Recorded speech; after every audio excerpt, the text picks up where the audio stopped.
We all know December 25, not the exact date of the birth of Jesus. Alam natin yan. And we do not debate this. Hindi natin pinaglalaban to. Hindi natin pinagmamatigasan. Ang inaalala namin dito, yung kapanganakan ng ating Panginoong Jesucristo. That's a wonderful event.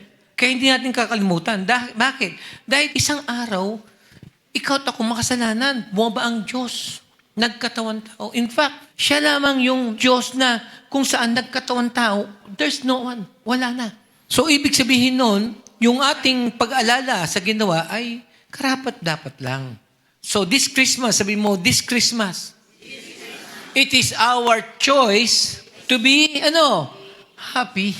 Meron man o wala, it doesn't matter. Kasi ang importante dito, yung pag-alala sa isang tagapagtubos ng ating kasalanan.